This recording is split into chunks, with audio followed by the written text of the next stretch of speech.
Nous déclarons ces offrandes bénies au nom de Jésus-Christ qui a dit Amen. Regarde ton voisin, dis voisin, tu es béni. Dis voisin, tu es béni.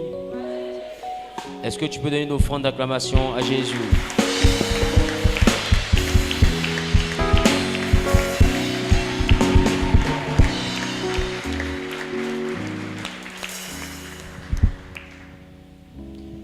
Pose la main droite sur la poitrine. Recommande le reste du moment entre les mains de Dieu. Dis à Dieu de venir prendre contrôle, de venir se glorifier. Et lève la voix et parle à Dieu.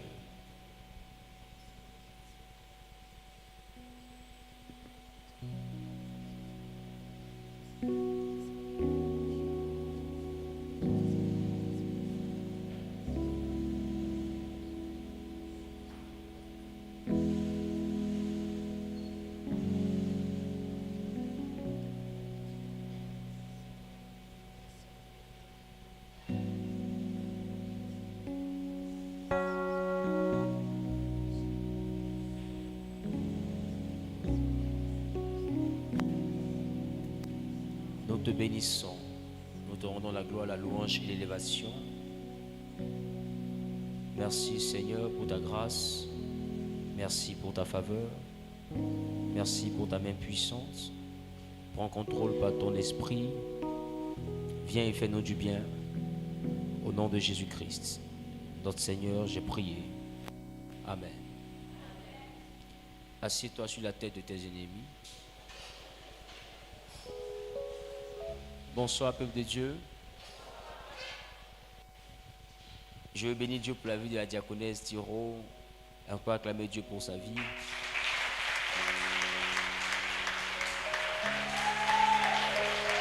Amen. Qui a aimé comme moi sa modération? Que Dieu vous bénisse. Nous sommes dans le livre de Jean. Jean chapitre 9, le verset 41. Jean chapitre 9, le verset 41.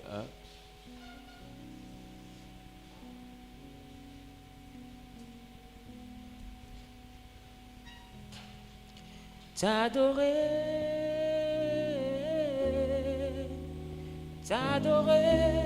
oh Seigneur. Mon désir est de t'aimer. T'adorer,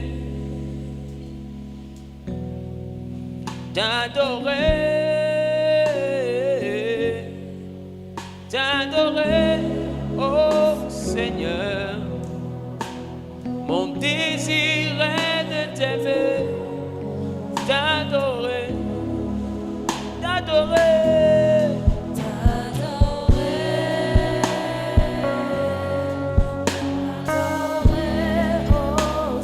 Est-ce que quelqu'un peut lever les deux mains vers le ciel et adorer?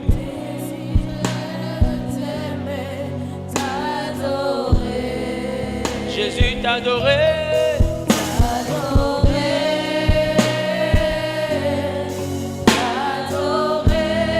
Oh Seigneur. Mon désir.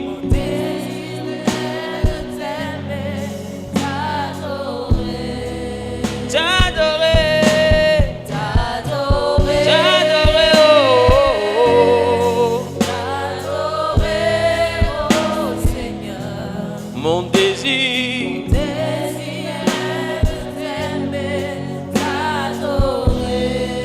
je louer. Adore ton Dieu, adore ton Dieu. Mon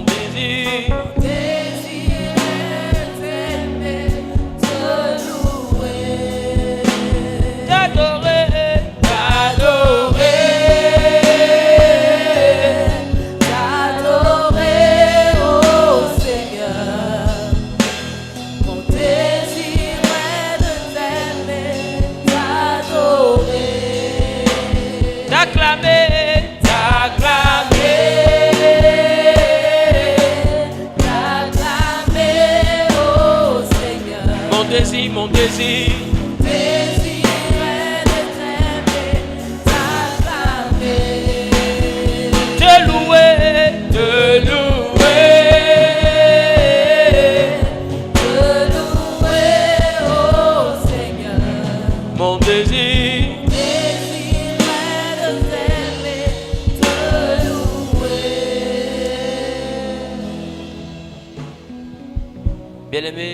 En ce soir, nous allons prendre nos Bibles dans le livre de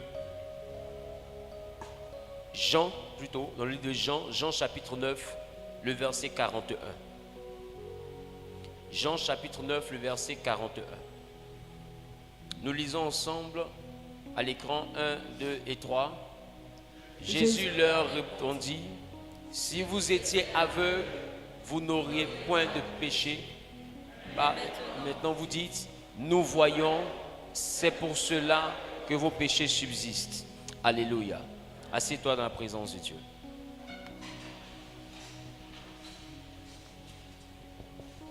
La Bible dit, Jésus leur répondit,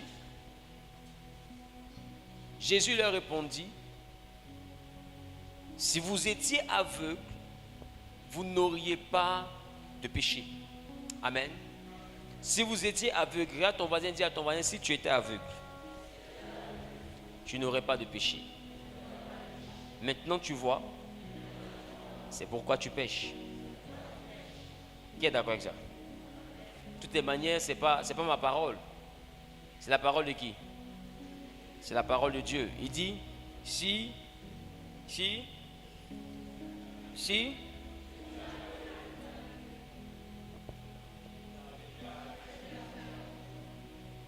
vous étiez aveugle, vous n'aurez pas de péché. Quelqu'un ici, tu étais aveugle, tu n'aurais pas de péché. Alléluia. Bien-aimé, ce soir, je veux t'enseigner le péché. Dis avec moi le péché. Dis avec moi le péché. Vous savez, il est important que tu t'asseyes bien parce que ce message va te permettre de comprendre la suite de 2022. Assieds-toi bien, s'il te plaît.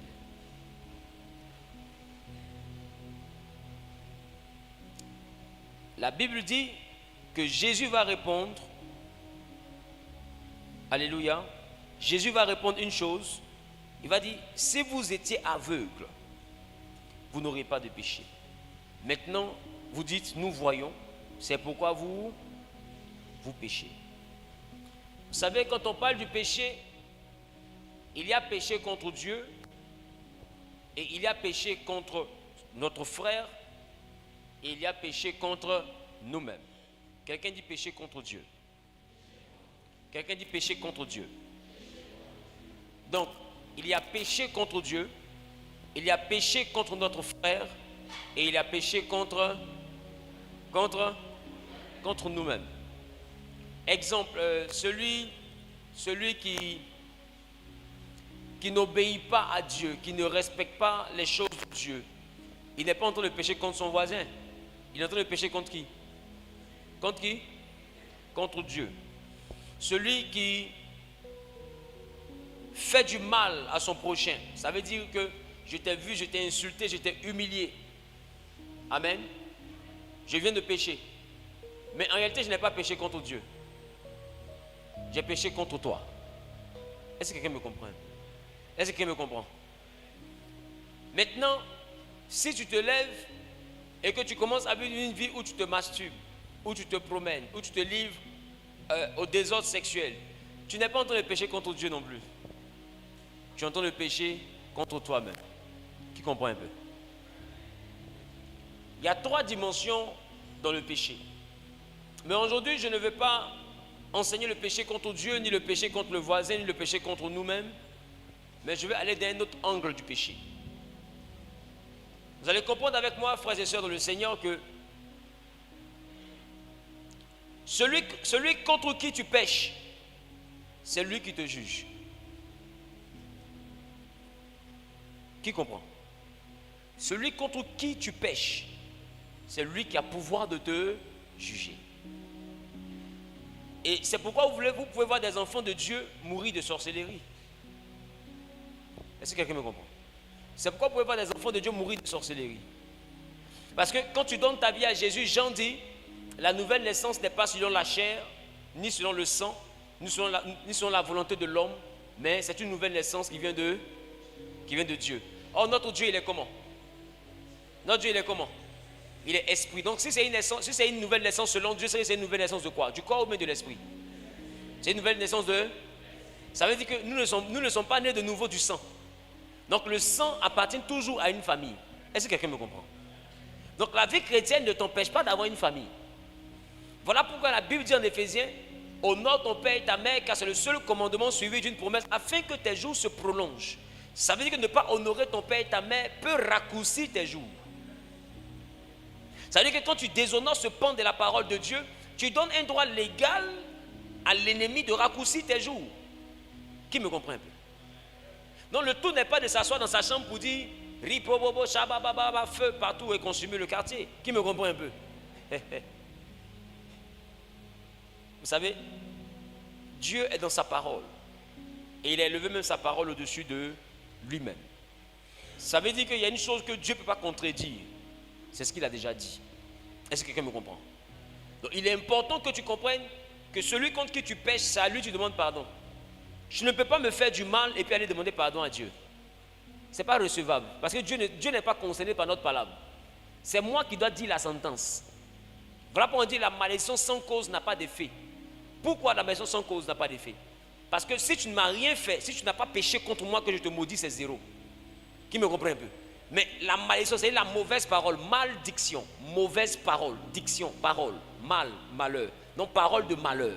Donc la parole de malheur que je libère sur toi n'aura pas d'effet si il n'y a pas de fondement solide. Autrement dit, s'il n'y a pas une raison valable, si tu n'as pas fait quelque chose contre moi, ma parole de malheur ne t'atteindra pas. Qui me comprend un peu?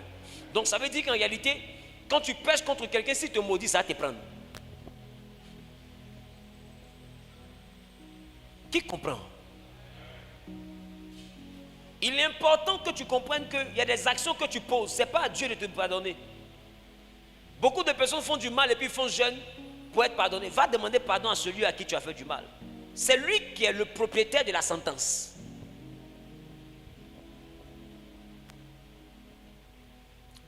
Mais là, aujourd'hui, je veux enseigner le péché, mais sous un autre angle. Parce que péché, c'est offenser Dieu, c'est offenser son prochain, c'est s'offenser, se détruire soi-même. Mais péché, c'est aussi manquer le but. Directement manquer le but. Manquer sa cible. Ah, tu n'es pas là. Dis encore manquer sa cible. Dis manquer son objectif. Donc si je manque le but, je suis en train de... Si je manque le but, je suis en train de pécher. Ça veut dire aussi, une destinée qui n'est pas accomplie, une destinée qui n'arrive pas à te télestai, c'est un péché. Mourir sans accomplir la parole totale de Dieu dans ta vie, c'est un péché. Parce que Dieu t'a fait venir sur la terre pour un but. Et des fois, quand on vient sur la terre, on se comporte comme si on était venu de nous-mêmes. Or, c'est quelqu'un qui nous a envoyés sur terre. Et lui nous a envoyés sur terre parce qu'il a une mission qu'on doit accomplir. Et j'ai envie de choquer un peu quelqu'un. La mission n'est pas seulement dans une affaire de mariage. La mission n'est pas seulement dans une affaire de voyage. La mission n'inclut pas forcément le travail. Mais la mission, le but de Dieu, c'est ce qu'on appelle la destinée. Je veux dire à quelqu'un que dans ta destinée, il y a la destinée de d'autres personnes. Dans ta destinée, il y a l'avancée de d'autres personnes. Il y a la vie de d'autres personnes. Il y a la réussite de d'autres personnes. La vie est une course de relais. Qui connaît la course de relais? Qui connaît la course de relais? Comment ça se passe? Vous êtes plusieurs. Il y a peut-être 2 ou 3 dans le même camp. Et il y a un témoin. Et puis qu'est-ce qu'on fait? Quand on court, on arrive à l'autre, on donne. Et puis ensuite, l'autre il prend. Et puis... Donc tu vois qu'en réalité, Paul dit, j'ai combattu le bon combat. J'ai achevé la course. C'est que dans la vie, là, il y a une course. Alléluia. Ce que moi, je suis en train de faire, je suis en train de courir. Et pendant que je cours dans ma vie, je suis en train de te passer un flambeau. Je suis en train d'accomplir une mission. Et ce que je suis en train de te donner, même si Dieu me rappelle un jour, cette chose que j'ai semée en toi, là, demeure en toi. Et tu seras capable de le vivre avec et d'en donner conseil à d'autres personnes. Et ça se relaie de personne en personne. Donc si je ne fais pas ma part, tu n'auras pas ton équilibre. Si tu n'as pas ton équilibre, quelqu'un d'autre n'aura pas ce conseil-là demain. C'est une affaire de relais. Est-ce que quelqu'un me comprend? Donc, il faut te demander pourquoi est-ce que Dieu permet que je vienne au monde. Il y a deux questions, sinon trois, qui en valent vraiment la peine. Qui suis-je? Qui suis-je? Et pourquoi je suis ici? Pourquoi je suis ici? Deux questions. Deux questions. Qui suis-je? Et pourquoi je suis ici? La troisième question, je vais la donner le dimanche. Mais les deux questions sont fondamentales. Quand je te parle du péché, je te parle de manquer le but. Voici une nouvelle année où nous avons fixé 10 objectifs, c'est ça? 10 objectifs. Je veux te montrer comment ne pas te trahir toi-même vis-à-vis de tes objectifs. Qui me comprend un peu? Il faut avoir une attitude qui te permettra de réussir le défi de 2022. 2022 est une année qui est prometteuse pour toi. Oui, c'est une année qui a beaucoup en son sein et qui est capable de changer le cours de ton histoire en bien ou en mal. Tout dépendra de tes résolutions. Tout dépendra de ce que tu voudras devenir. Tout dépendra de ce que tu consens à manifester. Tout dépendra de ce que tu veux laisser naître ou de ce que tu veux faire disparaître. Est-ce que quelqu'un me comprend un peu? Il dit, si vous étiez aveugle, vous n'auriez pas de péché. Maintenant vous dites, nous voyons. C'est pour cela que votre péché subsiste. Je peux remplacer ce péché par échec. C'est pour cela que votre échec subsiste. Il dit, vous voyez, c'est pourquoi vous échouez. Vous manquez le but parce que vous voyez. C'est parce que vous dites, nous voyons, c'est pourquoi vous manquez le but et que votre échec subsiste. Si je veux paraphraser. Parce que manquer son objectif, c'est échouer. Qui me comprend un peu? Maintenant, la chose que je t'envoie à comprendre, c'est quel est le rôle des yeux dans mes objectifs? Quel est le rôle des yeux dans mes objectifs? Pour vous qui notez. Quel est le rôle des yeux dans mon objectif? En quoi mes yeux peuvent contribuer à mon échec? L'échec au niveau des yeux n'est pas dans ce que forcément tu regardes, c'est dans ce que tu contemples. Est-ce que quelqu'un me comprend? Est-ce que quelqu'un me comprend? Dis avec moi ce que je contemple. La Bible dit dans le livre de 2 Samuel chapitre 11, le verset 2, un soir, David se leva de sa couche et comme il se promenait sur le toit de la maison royale, il aperçut de là une femme qui se baignait et qui était très belle de figure. Dis avec moi, très belle de figure. Maintenant, ce détail qualificatif qu'on donne à la femme qui se baignait, ce détail-là existe. Pourquoi? Pourquoi? Il a vu. Ça veut dire que le problème de David en ce qui concerne le péché du riz est venu d'où? Est venu de ses yeux. Je vais te faire comprendre. Si aujourd'hui, deux fois tu te mets à dépenser parce que tu es envieux, on est envieux parce qu'on voit quelque chose. Qui me comprend? L'envie vient des yeux. Si je passe pas mon temps à regarder dans la vie de mon voisin, je ne vais jamais l'envier. L'envie vient lorsque nous projetons nos regards vers l'extérieur. Tu dois regarder l'extérieur pour travailler et non l'extérieur pour te déformer. Tu ne dois pas faire de la vie des autres ton challenge. Si quelqu'un est en train de rouler une Lexus ou une Maybach, c'est sa saison. Ça ne veut pas dire que tu dois te décacasser pour être aussi un Range Rover. Qui me comprend un peu? Tu dois être capable d'accrocher ton habit là où ta main arrive. Il faut comprendre que chaque arbre donne son fruit en sa saison. On peut vous planter le même jour, vous n'allez pas produire le même jour. Est-ce que je parle à quelqu'un? Donc ne sois pas quelqu'un qui va regarder qui sera envieux. Si en 2022, tu dois laisser ta vie rentrer dans l'envie, tu vas te voir en train d'acheter un téléphone de 800 000 pendant que tu n'as pas encore atteint la dimension de téléphone de 800 000. Tu vas vouloir paraître, tu vas vouloir être flash, tu vas vouloir être flashy, tu vas vouloir briller, tu vas vouloir qu'on dise que tu es une grande go, tu es un grand gars. Parce que ce que tu vois, tu veux te rendre conforme à ça. Donc tu consens à tous les sacrifices pour être semblable à ce que tu regardes. Qui me comprend un peu? Il dit c'est parce que vous voyez, c'est pour ça que votre péché subsiste. En réalité, celui qui veut réussir son année ne regarde pas quelqu'un pour l'envier. Celui qui envie n'a pas forcément une vision. Celui qui envie a un défaut. L'envieux a un défaut. Ce n'est pas un homme de vision. Celui qui a une vision, lorsqu'il regarde quelqu'un qui a réussi, il ne le regarde pas pour sauter les étapes. Il le regarde pour se fortifier et puis patienter, attendre son tour tout en étant un bosseur. Est-ce que quelqu'un me comprend un peu? Donc, en réalité, notre vie est régie par la qualité de ce que nous voyons. Voilà 2022 qui vient à peine de s'ouvrir. Que vois-tu? Il y en a qui ont fait du mariage leur priorité parce qu'autour de toi, tu as regardé, tout le monde est marié. Mais Adam aussi a regardé, tout le monde était marié. Poulet était marié. Chien était marié. La Bible, il a vu que tous les animaux étaient deux. Il était le seul qui n'était pas marié dans le jardin. Est-ce qu'il s'est plaint? La Bible dit, Adam a vécu sa vie tranquillement. Il était au calme, libre dans sa tête. C'est Dieu lui-même qui a dit, il n'est pas bon que l'homme soit seul.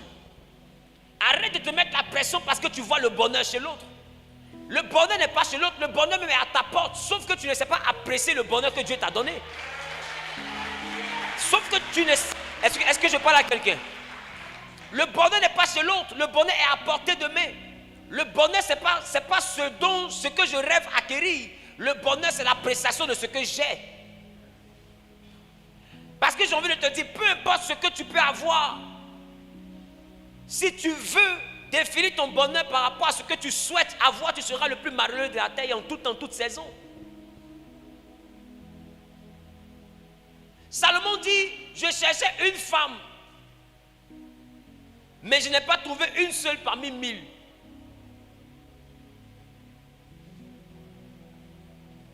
Salaud. Salaud. On peut faire ça. Et puis, ce n'est pas 1000 petits gars. Hein. C'est les reines. C'est les princesses. C'est-à-dire, une seule reine, elle fait le bonheur d'un homme. Il y en a qui rêvent de marier reine.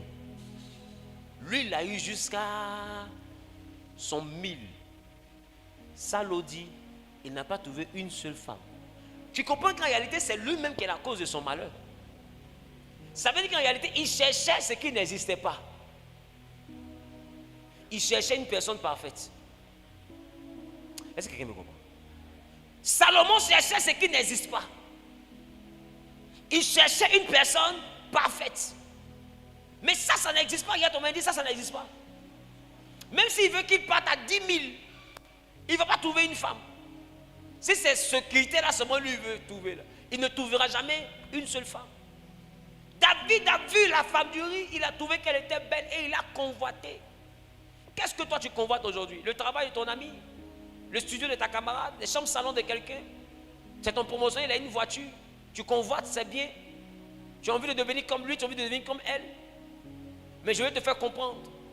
On ne peut pas arriver, si on monte, on ne peut pas arriver au 3e étage sans passer par le premier. Sauf si tu as quitté en haut pour tomber. Qui me comprend un peu? La seule manière de ne pas passer par le premier étage et pas arriver au 3e étage, c'est quitter au 4e pour tomber. Qui me comprend un peu? Donc, dans la dimension de l'élévation, il y a des étapes. Alléluia. Dis avec moi, les yeux. Et c'est pourquoi j'aime Job. Job 31, le verset 1 nous dit quoi? Job 31, le verset 1, frères et sœurs. Il dit, j'avais fait un pacte avec mes yeux, que je n'aurais pas arrêté mes regards sur une vierge. Regarde comment Job veut se préserver de quelque chose. Pour se préserver du péché charnel, Job fait un pacte avec ses yeux. Est-ce que quelqu'un me comprend? Regarde ton voisin, il faut dire j'ai besoin de ce pacte-là. Job fait un pacte avec... il a fait le pacte avec quoi? Job fait un pacte avec ses... Vous n'êtes pas là. Si on est là, on fait ça. Job fait un pacte avec ses... Il dit, je n'aurais pas arrêté mes regards sur une vierge. Ça veut dire que Job sait que la base du problème et de la dérive, c'est les yeux. Si tu dois verser dans la prostitution, si tu dois verser dans l'alcoolisme, tu dois verser également dans la drogue, tu dois devenir un dealer, tu dois devenir un raté. Tout ce que tu peux bien devenir, ça dépend de ce que tes yeux passent le temps à regarder. Est-ce que quelqu'un me comprend? Directement, ça dépend de tes yeux. C'est pourquoi j'aime le livre de Corinthiens pour te montrer quelle attitude tu dois imposer à tes yeux. 2 Corinthiens chapitre 3, le verset 18. C'est là-bas qu'il y a l'attitude que tu dois imposer à tes yeux. La Bible dit, nous tous,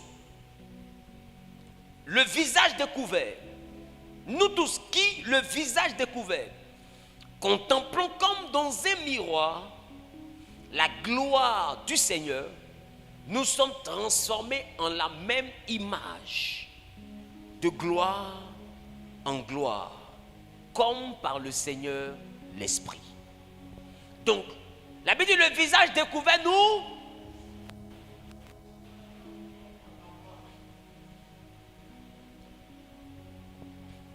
Est-ce que quelqu'un est là? La Bible, le visage découvert, nous... Le visage découvert, nous... C'est bien.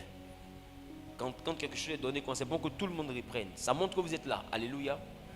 Il dit, nous tous qui le visage découvert, contemplons comme dans un miroir la gloire de l'Éternel. Nous sommes transformés en la même image, de gloire en gloire. Ça veut dire qu'au stade où nous sommes, ce que toi tu dois passer ton temps à regarder, c'est la gloire de Dieu. Mais c'est quoi la gloire de Dieu? La gloire de Dieu est dans ce que Dieu a déjà accompli au devant de toi. La gloire de Dieu est dans la délivrance qu'il t'a déjà apportée. Même dans le désert, à chaque fois que le peuple se plaignait, à chaque fois qu'il semblait oublier, Dieu leur disait, rappelez-vous de comment il vous a fait sortir de l'Égypte, comment vos pères ont été délivrés, comment il a fendu la mer. Il leur rappelait les exploits. Ça veut dire que vous ne devez pas perdre ça de vue. Tu n'es pas peut-être ce que tu as voulu devenir, mais ne perds pas de vue le bien que Dieu t'a déjà fait. Sa gloire est dans ces choses. Si tu passes ton temps à contempler dans ton esprit ces choses, à visage découvert, tu passes ton temps à revoir, à ressasser ces choses, à revoir ces choses dans ton esprit, ta vie va seulement enfanter que la gloire. Mais si tu passes ton temps à regarder la vie des autres, ta vie va enfanter l'envie. Est-ce que quelqu'un me comprend? Tu veux enfanter la gloire, il faut imposer cette gloire à ta mentalité. Il faut qu'à visage découvert, tu passes ton temps à contempler la gloire de Dieu et non la gloire des hommes. Ça veut dire que dans tout ce que l'homme a pu atteindre comme objectif, toi tu ne dois pas voir la gloire d'un homme, mais tu dois voir la gloire de Dieu. C'est-à-dire que tu dois être capable de rechercher comment Dieu a eu à transformer la vie de cette personne. Autrement dit, tu ne dois pas regarder des personnes qui n'ont pas marché selon Dieu pour devenir quelqu'un. Autrement dit, tu ne dois pas prendre ta vie pour contempler ceux qui ont triché pour devenir quelqu'un. Parce que ce que tu regardes là, la Bible dit que tu es transformé en la même image. Si tu regardes une fille qui dort à la maison tous les jours, mais qui a tout l'argent du monde, qui a de belles voitures, on ne sait pas ce qu'elle fait, elle ne travaille pas, tu te renseignes, on dit non, elle passait dans les gares. À un moment donné, tu vas te dire qu'il te faut un grand gars. Parce que quand tu contemples quelque chose, tu es transformé en la chose. Qui me comprend? Tu passes ton temps à regarder des brouteurs qui jettent l'argent sur des millions, ils jettent des millions. Toi, tu es un jeune homme, tu es là, tu es galère, tu pries ton Seigneur. À un moment donné, tu vas commencer à envier leur richesse. Et puis tu risques de te transformer en la même image. Leur monde risque de t'attirer. Et un matin, tu peux te transformer en escroc. Est-ce que quelqu'un me comprend? Ce que tu contemples, c'est ce que tu risques de devenir. Tu es transformé en ce que tu contemples. C'est pourquoi il faut contempler des modèles. Il faut contempler des personnes qui ont payé le prix. Il faut contempler des personnes qui n'ont pas triché. Il faut contempler des personnes que c'est Dieu qui a béni et véritablement Dieu qui a béni. Il faut contempler la réussite de certaines personnes qui n'ont pas accepté la facilité. Il faut contempler des modèles. Il faut qui me comprend? Il faut contempler ceux qui valent la peine d'être contemplés. Ceux dans la vie de qui la gloire de Dieu se reflète, se fait voir, se fait ressentir. Quand tu regardes la personne a un témoignage avec Dieu. J'étais ici, Dieu m'a pris petit à petit, il m'a envoyé ici. Quand je regarde, il y a une histoire. Quand je regarde, il y a un parcours. Quand je regarde, il y a un témoignage. Quand je regarde, il y a quelque chose de potable. Quand je regarde, j'ai dit non, moi je veux devenir comme ça parce que je ne veux pas tricher pour réussir. Ça, c'est un modèle. C'est la raison pour laquelle il y a bel et bien une différence entre le père spirituel et puis le mentor.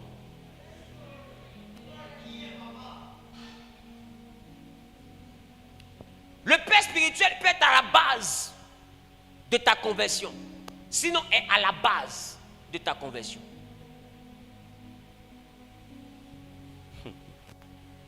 Le père spirituel est à la base de ta conversion.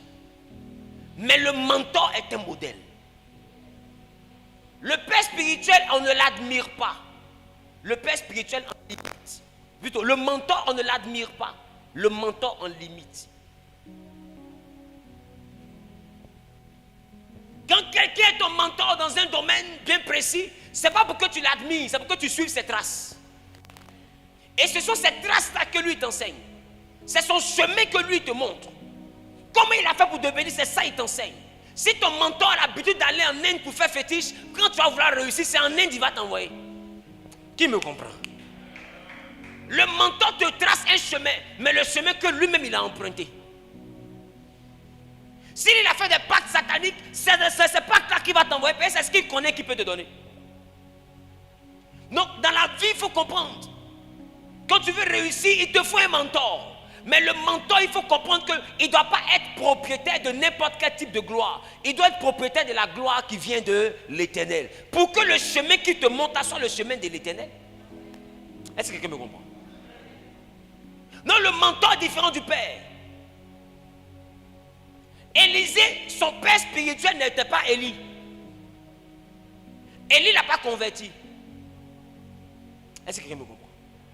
Élie ne l'a pas converti. Mais Élie lui a donné un manteau. Et quand tu regardes ce que Élie a fait, Élisée l'a fait aussi. Élie a fendu le Jourdain. Élisée aussi a fendu le Jourdain. Élie a ressuscité mort. Élisée aussi a ressuscité mort. Qui me comprend un peu? Les choses se sont manifestées avec similitude dans leur ministère.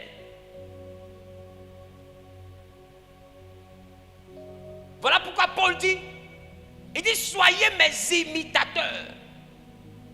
Parce qu'en réalité dans le mentorship, il n'y a pas d'admiration, mais il y a l'imitation.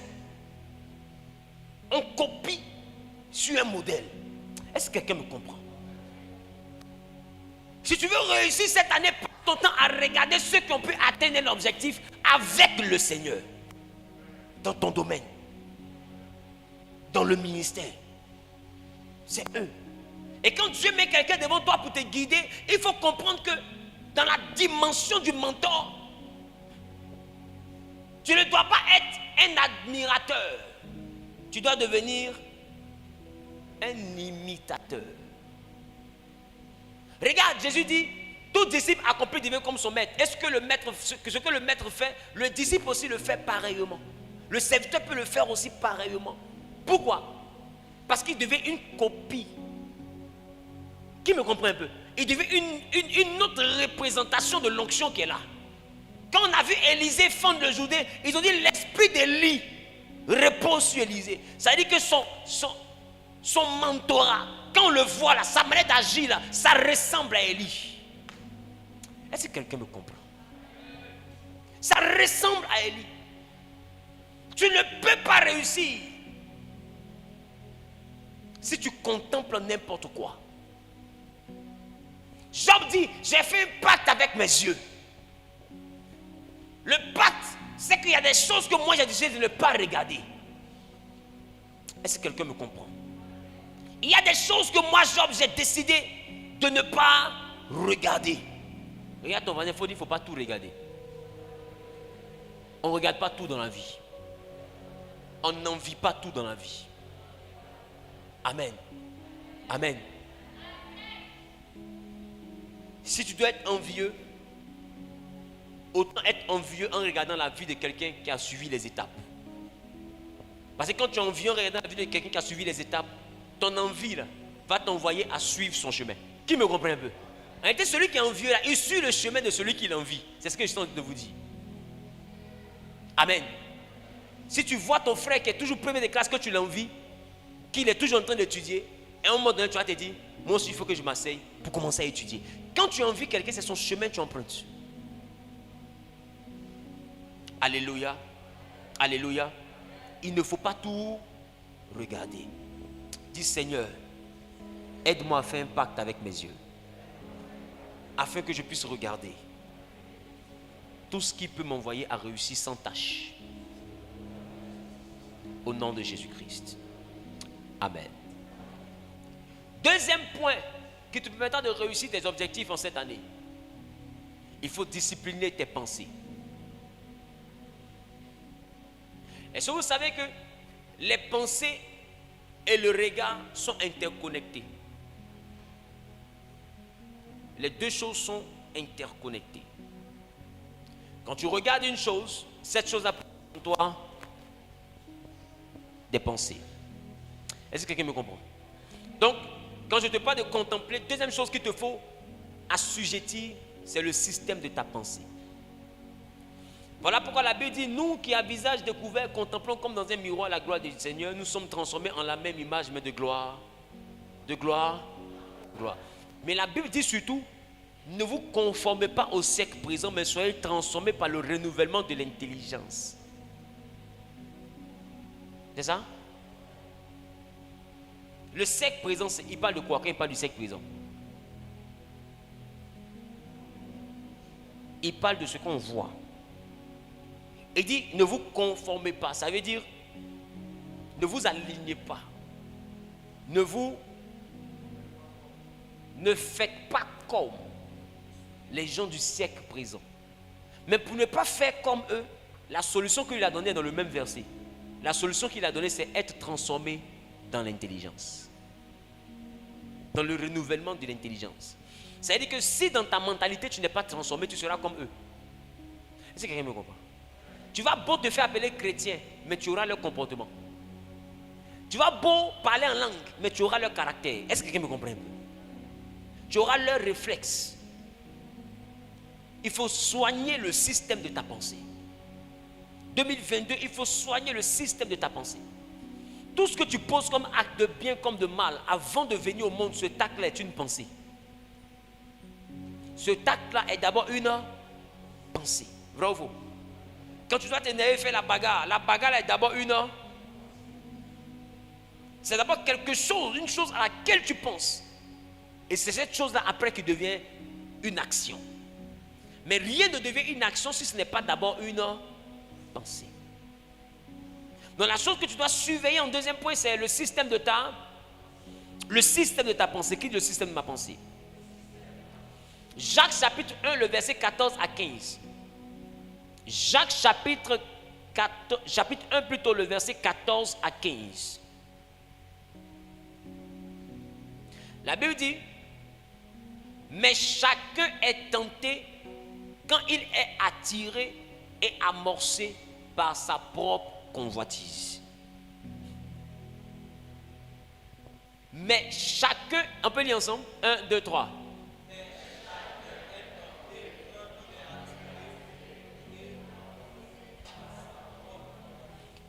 Verset 15. Puis,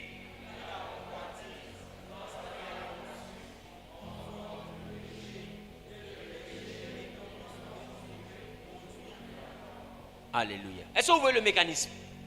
La Bible a enseigné le mécanisme qui te mène à l'action du péché. Il dit 1.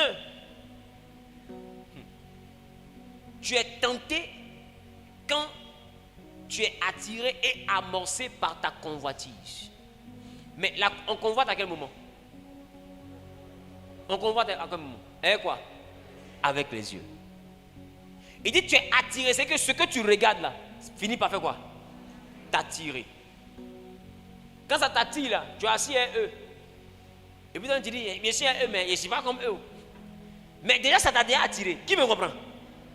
Donc le premier pas est déjà bon. Tu dis tu n'es pas sous là, mais tu te retrouves au milieu d'eux en train, qui me comprend un peu? Non, je vais en boîte. Je ne suis pas comme les filles là, mais je viens juste comme ça. Moi, je n'ai pas les busy, c'est pas dans tout. Mais ce sont mes camarades quand même, je ne veux pas les résister parce qu'elles ont cette vie là. Mais tu es déjà attiré par quelque chose. C'est déjà là. Dis à ton voisin, tu es déjà là. Dis à ton voisin, tu t'en vas là-bas comme ça. Maintenant, il dit quand tu es attiré, deuxième niveau, tu es amorcé. C'est quoi amorcer? C'est quoi amorcer? Quelqu'un va assumer? C'est quoi amorcer? C'est déclencher. C'est activer. C'est un peu comme le top départ. Ça veut dire que quand tu es attiré par quelque chose là, tu ne fais pas la chose, mais il y aura un top départ. Est-ce que quelqu'un me comprend?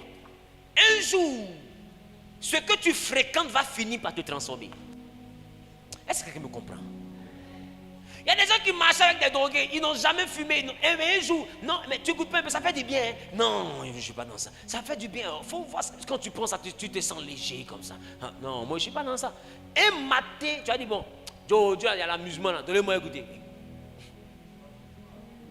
Dis avec moi, amorcer. Quand ce top départ arrive là, des fois celui qu'on vient d'amorcer dépasse les... Lui dépasse ceux qu'il a trouvés dans le village. Qui me comprend? Donc, il est important de faire attention à l'environnement qui t'attire. Voilà pourquoi la Bible dit la mauvaise compagnie corrompt de bonnes mœurs. Donc tu peux avoir un bon raisonnement, mais ceux qui t'attirent, leur comportement finira par t'amorcer. Tu peux ne pas aimer la prière, mais plus tu viens à l'église, à force d'écouter la parole de Dieu, d'être dans l'environnement de la parole de Dieu, à un moment donné, ta vie de prière sera amorcée. Ton appétit pour la Bible sera amorcé. Il y a des gens qui n'avaient jamais entendu des prédicateurs. À la limite, qui s'en foutaient des prédicateurs. Et j'en vois qui m'écrivent. Non, avant, les pasteurs, je les voyais une certaine manière, mais depuis que j'ai commencé à t'écouter, je ne peux pas faire une journée sans ça. Mais pourquoi? Parce qu'à un moment donné, ça l'a attiré, et puis quelque chose a été amorcé. Et il sent qu'il doit écouter le message. Et quand il écoute le message, il sent que ça lui fait du bien. Pourquoi? Parce qu'il a fréquenté l'environnement de ma prédication, et puis ça l'a pas. Qui me comprend? Et c'est dans ça que j'ai eu le témoignage des lesbiennes qui ont quitté le lesbianisme. Pourquoi? Parce qu'en réalité, elles étaient dans un environnement, mais ma prédication les a attirées dans un autre environnement. Et étape par étape, elles ont été amorcées. Tu ne peux pas être transformé si d'abord tu ne maîtrises pas l'environnement qui t'attire. C'est pourquoi pour ressembler à la gloire, il faut être entouré par un environnement qui ressemble à la gloire que tu veux avoir. Si tu veux devenir glorieux selon les mystiques, fréquente un environnement de mystique. Tu vas comprendre que la seule manière pour devenir glorieux, c'est le mysticisme. Qui me comprend?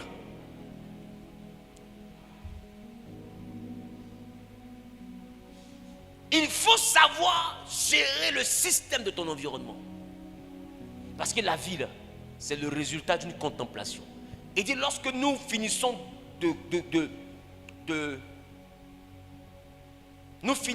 nous sommes tentés parce que d'abord nous sommes attirés et puis amorcés par notre propre convoitise. C'est-à-dire parce que nous-mêmes nous voyons. Amen. Maintenant il dit la convoitise, c'est-à-dire les yeux. Lorsqu'elle a conçu, enfante le péché. Et le péché étant consommé, produit la mort. Tu peux remplacer mort ici par l'échec. Tu peux remplacer mort ici par le blocage. Il dit c'est d'abord un regard. 2, une conception. La conception c'est où? Dans la pensée. Le système de la pensée. Je vais poser la question à quelqu'un ici. Avant que tu ne tombes fin d'une go, qu'est-ce qui s'est passé? Tu as fait quoi? Tu as arrêté le mouvement. Amen. Avant que tu ne tombes fan de la gloire, qu'est-ce qui s'est passé? Ou bien tu étais une go. Bon, tu n'étais pas. Tu es une fille. Avant de tomber amoureuse de quelqu'un, qu'est-ce qui s'est passé d'abord?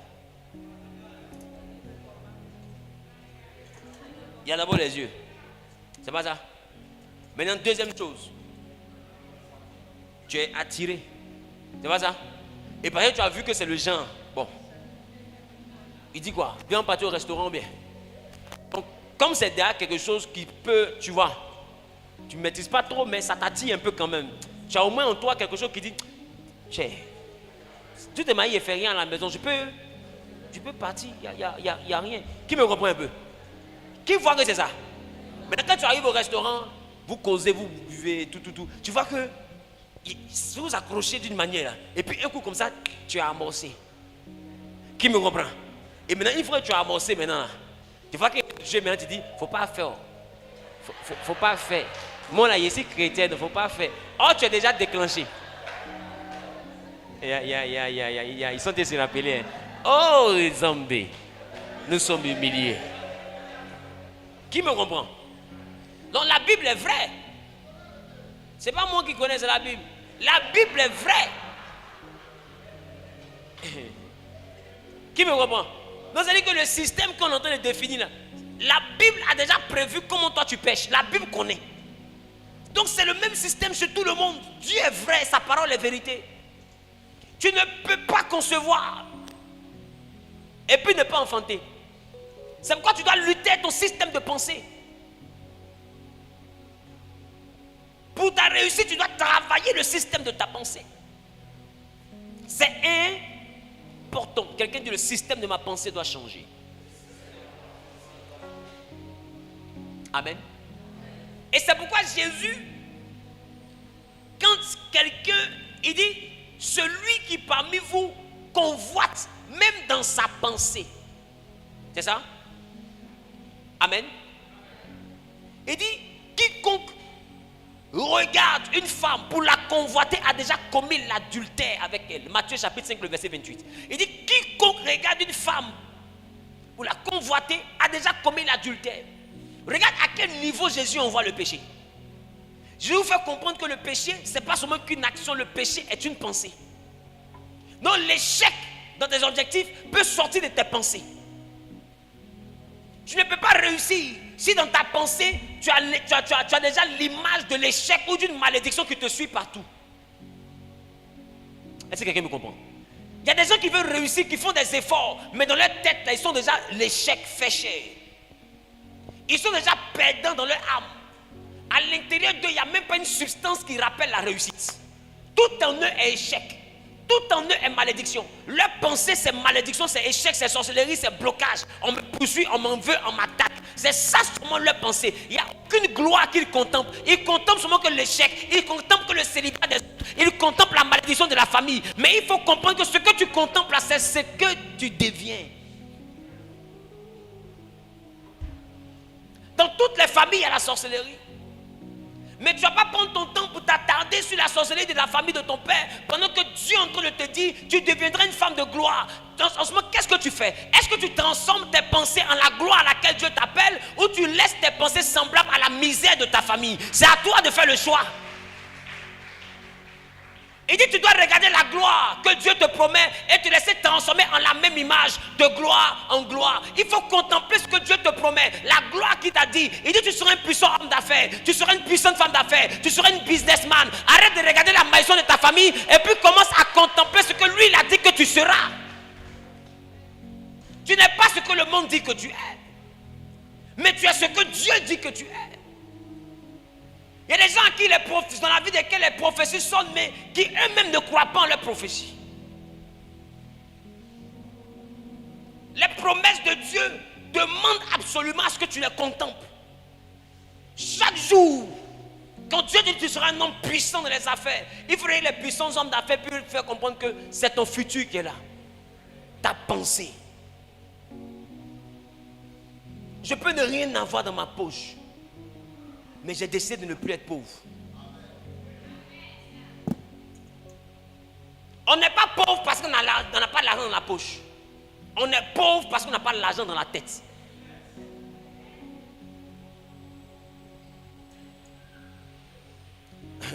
Je parle à quelqu'un ou pas? Il faut le décider.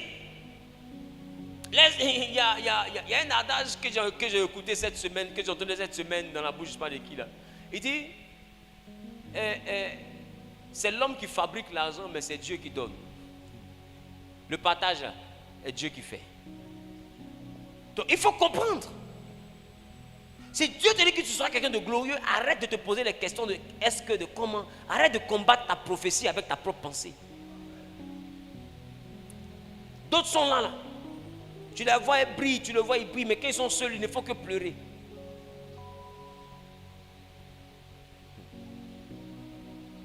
Attends, tu penses que pleurer peut changer ton histoire? Change le système de ta pensée. 2022 vient de commencer.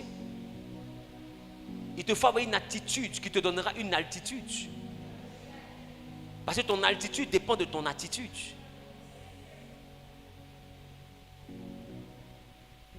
Si tu veux que la vie te donne ce que tu mérites, prouve que tu le mérites. Depuis le jardin d'Éden, Dieu ne donne plus rien facilement.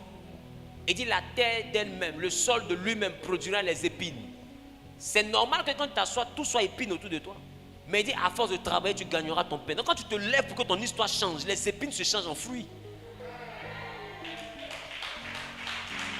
Tu veux changer ta vie? Ça dépend de toi. Alléluia. Dis avec moi, Seigneur, renouvelle mon système de pensée. Dis, Seigneur, renouvelle mon système de pensée.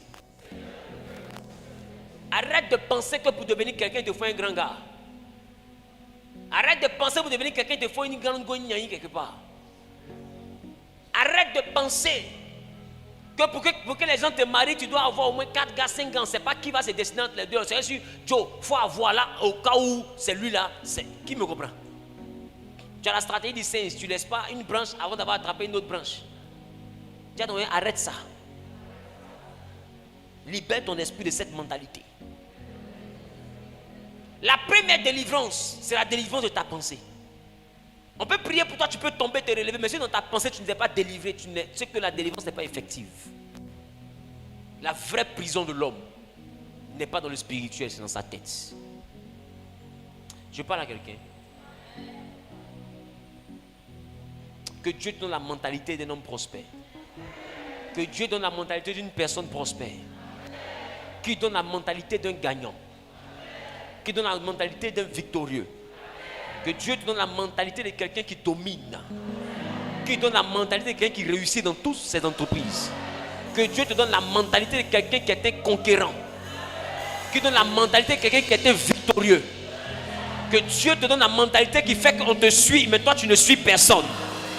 Que Dieu donne la mentalité qui fera que c'est toi qu'on bénit. C'est toi qu'on choisit. Partout c'est toi qu'on impose. Au nom de Jésus-Christ. Assieds-toi. Dans ta pensée, ne te vois plus comme un loser. Vois-toi comme un héros. Il faut être dégagé de la mentalité du suiveur. Beaucoup sont au fond de Dieu, sont dans la maison de Dieu, mais sont des suiveurs, mais d'une dimension mais extraordinaire. Il y en a qui n'ont même pas de décision. Ils suivent un groupe. Les gars, vous dites, vous faites quoi? En train de manger. Ben allons-y. Vous dites, vous faites quoi? On regarde la télévision. Ben allons-y. Vous dites, vous faites quoi? On s'en la plage. Mais allons-y. Toi, tu n'as jamais de décision. Même Rentemplant, même dans Lucky Luke, là, deux fois, il faisait ce qu'il veut un peu.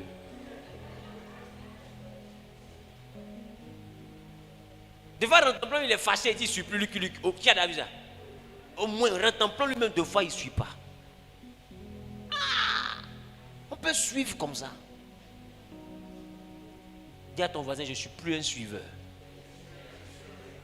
Un leader n'est pas un suiveur. Amen. À Genèse ici, là, nous sommes des leaders. Un leader n'est pas un suiveur. Peut-être que tu n'as pas ce qu'eux ils ont pour le moment. Pour le moment. Ma phrase est bien structurée. Pour le moment, tu n'as pas ce qu'eux ils ont. Mais ça ne veut pas dire que tu es le sébière. Tu n'es pas suiveur. Tu es né avec une étoile. Et c'est pour ça qu'on t'enseigne pour que cette étoile se mette à briller. Arrête d'éteindre ta propre étoile par ton comportement. Mais ce comportement, ce n'est pas ta faute. Il vient de ta pensée.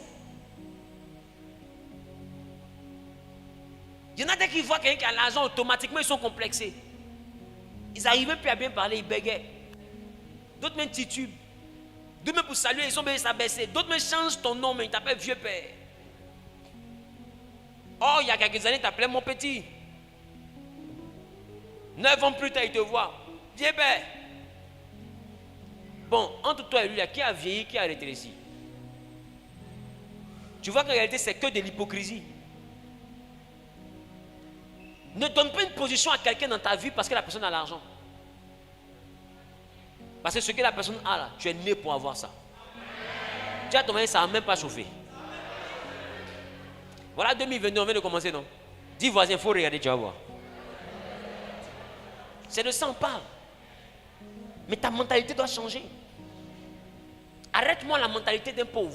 Non, c'est contagieux. Si c'est ça, faut me saluer. Pas que ça rentre dans ma vie. Il y a des gens ici, ils voient des beaux endroits où ils peuvent pas dire pour un Coca-Cola. Ils disent non, ça c'est le coin des boss. Mais c'est quoi ça? Pourquoi tu es comme ça? Non, attends, pourquoi tu es comme ça? Parce que Coca-Cola est 5 000, c'est le coin des boss. Ça veut dire que le jour où tu as 15 000 là, tu dois aller t'asseoir pour boire un seul Coca-Cola, un seul. Un seul. Coca-Cola 5 000, tu payes un. Coca-Cola, on l'a appelé Isaac, le fils unique d'Abraham. Nous tous ici là, on est boss. C'est les oiseaux de même plumage qui marchent ensemble. Quand tu n'as pas de plumes, frotte-toi à ceux qui en ont. Pour toi, va pousser. C'est tout. Là où on dépose le fer, là, c'est là-bas il attire aimant. Non, là où on dépose l'aimant, c'est là-bas il attire le fer. Tu veux attirer des personnes d'une certaine dimension, mais il faut te déposer là où ces personnes marchent. Il y a des petits fumés qui ne sont même pas comme toi. Ils sont dans des voitures, mariés, maison là même, c'est balèze dans des rancunes. Toi, tu es encore en train de te battre dans un studio, dans un gré là. Et puis en plus, l'eau ne monte pas. C'est quoi ça?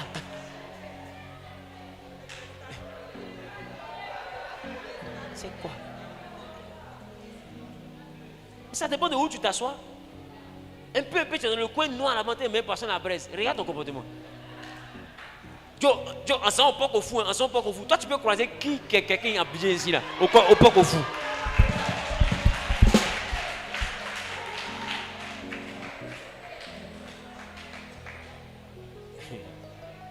Toi, tu as trouvé qui quelqu'un au poc au fou?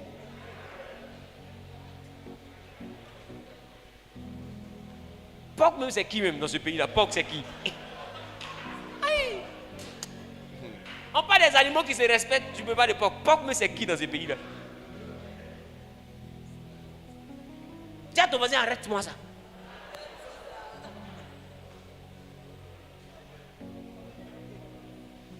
Il y a des lieux où la bénédiction t'attend. Il y a des lieux. L'Égypte était le pays le plus prospère. Quand Abraham était galère, qu'il n'avait plus rien, il a pris sa femme, ils sont partis en Égypte. Pourquoi? Parce que ce que lui veut là, c'est en Égypte, ça y est. C'est tout. Il voulait redevenir quelqu'un. La provision là, à la vision qu'il avait pour lui, il a repéré ça en Égypte. Il est parti là-bas.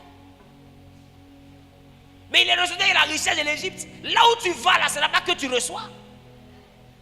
Arrête de partir n'importe où. Amen. À défaut de fréquenter des bons endroits, reste à la maison, lis ta Bible. Lis ta Bible. Amen. Et puis arrête de partir à la boutique. Va dans le supermarché.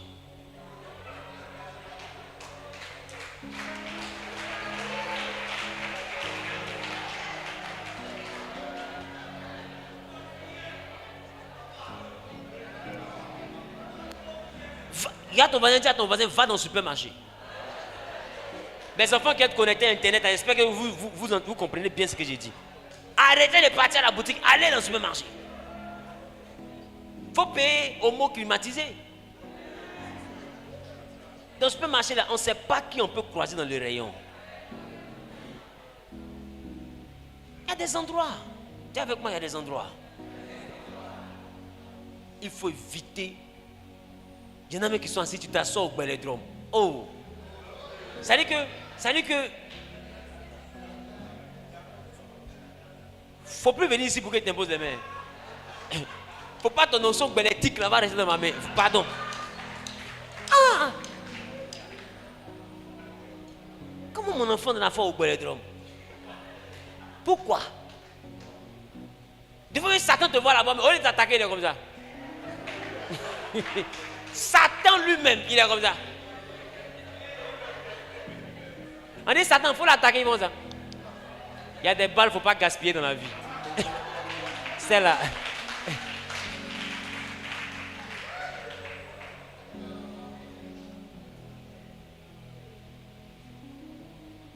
Comment quelqu'un, déjà mais c'est le péché que vous allez faire. Maintenant pour pécher là, il t'envoie d'un endroit, il t'envoie dans un bungalow.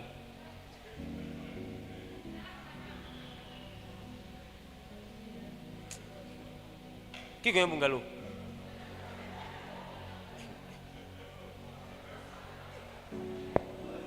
C'est-à-dire que toi-même tu ne crois pas en toi, quoi, c'est tout. Toi-même là tu ne crois pas en toi. Il y a des choses qu'il faut éviter. Qui me comprend? Il faut éviter. 2022 là, il faut éviter. Renouvelle ton système de pensée. Je parle à quelqu'un en bas. Je parle à quelqu'un en bas. Troisième point. Il faut discipliner tes oreilles. Qu'est-ce que tu entends? Il faut discipliner tes oreilles. Qu'est-ce que tu entends?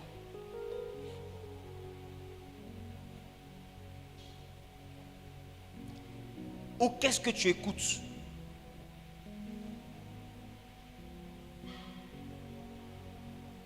Et là, je vais parler des conseils que tu écoutes. Qui te conseille? Qui te parle? Regarde dans la parole de Dieu. Le roi de Nebuchadnezzar, ses conseillers, c'était les astrologues, les mages, les chaldéens. Les chaldéens, ce sont des devins. C'était que des êtres, c'est des personnes spirituelles qui conseillaient les rois. Mais toi, qui te conseille? Regarde, on va dire qui te conseille.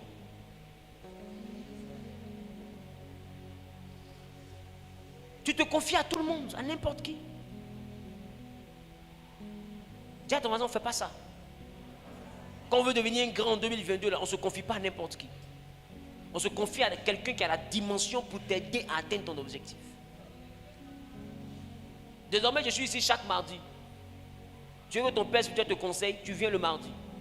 Puis je vais te parler. Mais arrête d'aller t'asseoir avec des gens qui vont écouter ta vie et puis après qui vont partir exposer ta vie à la place publique. Il faut éviter. Qui te conseille? Est-ce qu'il a l'esprit de Dieu, celui qui te conseille? Sur quelle base il te parle?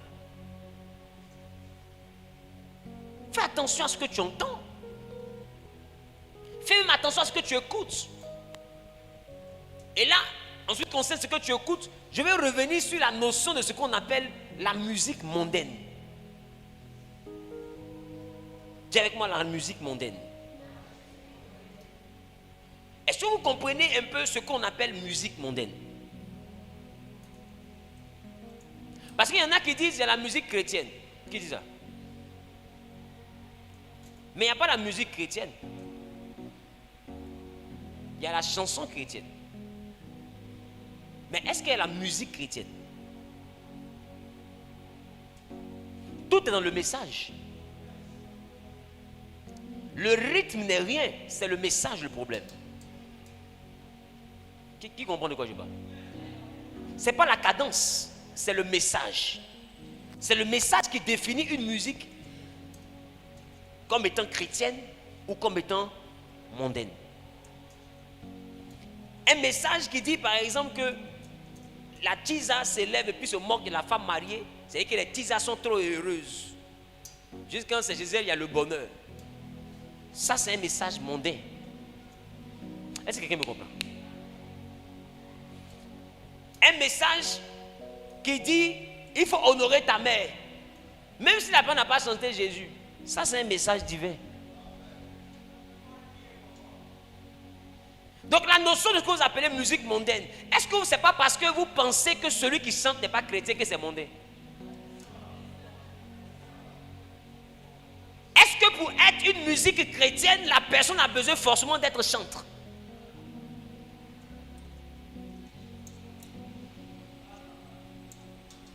Est-ce qu'il n'y a pas des gens qui ne sont pas chrétiens mais qui donnent des chansons? qui instruisent, qui conscientisent, qui te mettent sur le droit chemin, qui te sensibilisent. Est-ce qu'on peut qualifier encore cette musique-là de musique mondaine? C'est quoi ce que les gens appellent la musique mondaine alors? Moi, de ma définition, je définis la musique mondaine comme toute musique qui m'envoie à la dérive et me loin de la parole de Dieu. C'est ça ma définition. À un moment donné, il faut que les chrétiens arrêtent de nous fatiguer.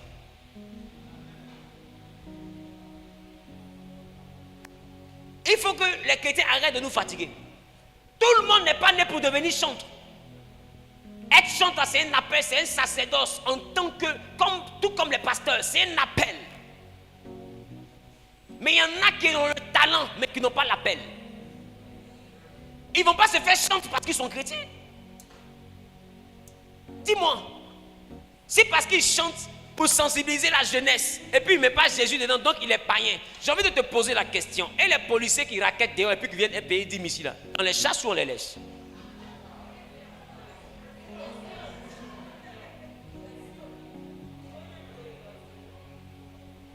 On les chasse ou on les laisse?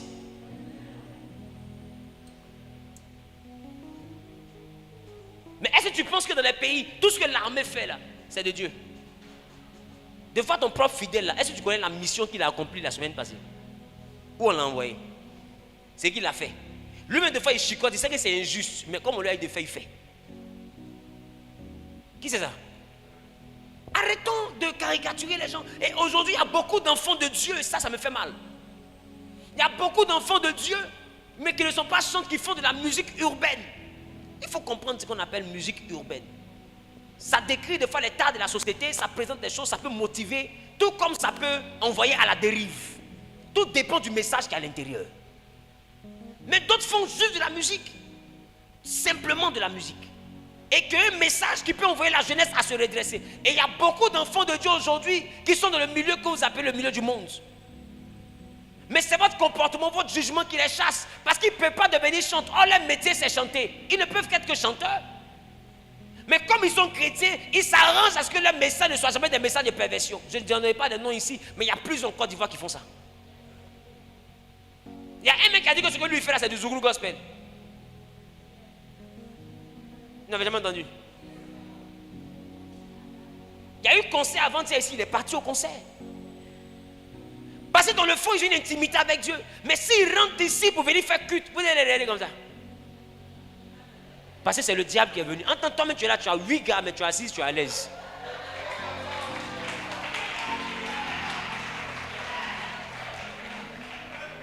Il faut que les chrétiens nous libèrent un peu.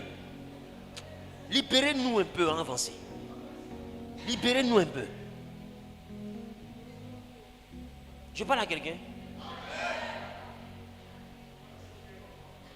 Le tout est dans le message. Je vais dire à quelqu'un, s'il y a quelque chose qui te sensibilise à aller avec les fétiches, n'écoute pas ce message. S'il y a une musique qui te montre que, comment on appelle, tu es belle donc, c'est les fesses qui comptent. Non, ça c'est quel message? Un message qui te parle que de tes fesses. Pour danser ça, il faut montrer si tu as fesses. Si tu n'as pas fesses, on ne danse pas. Toi-même, il faut voir.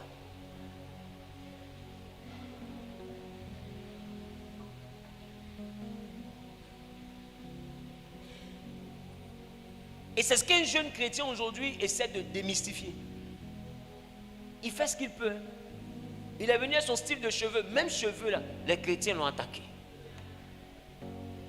Ils l'ont poursuivi sur cheveux. Cheveux qui poussent naturellement là, ils vont le tuer avec. Cheveux. Mais tu sais, c'est la pauvreté qui fait ça. Moi je vous dis, c'est la pauvreté qui fait ça. Parce que si vous étiez monté dans l'avion pour aller aux États-Unis, pour aller en Europe, vous n'allez pas condamner cheveux. C'est la pauvreté qui fait ça. C'est la pauvreté. Je vous dis, le jour où vous allez voir, vous allez comprendre. C'est la pauvreté qui fait ça. Ils ont dépassé le stade des cheveux là-bas. C'est pas des cheveux. Bon, cheveux, là, vous savez que Samson a des nattes. Il a des tresses. Qui c'est ça? Dieu n'est pas désigné chez lui. Arrêtons. Il dit libérons-nous un peu, pardonnez.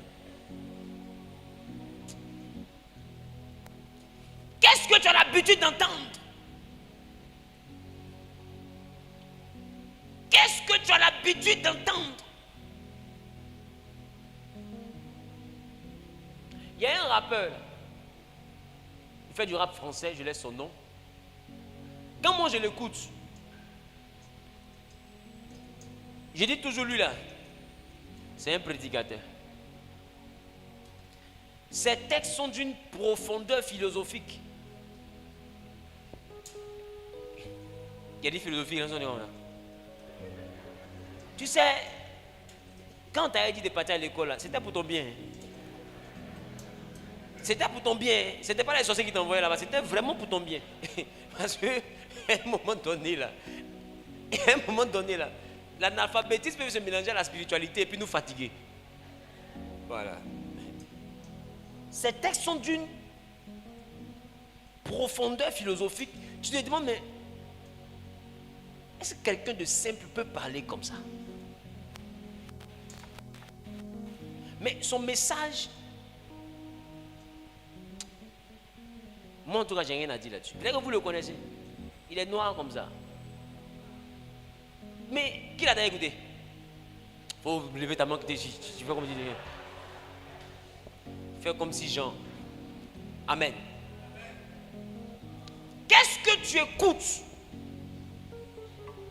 Qu'est-ce que tu regardes?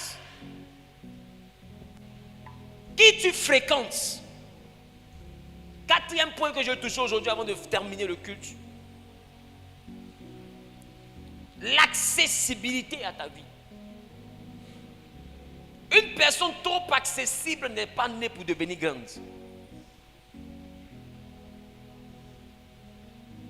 Est-ce que je parle à quelqu'un? Il ne faut pas que les gens qui sont là à 18 ans, ils veulent te voir à 19 et puis tu es là. Dis à ton il ne faut pas faire ça. Si on veut te voir, on te prévient vite.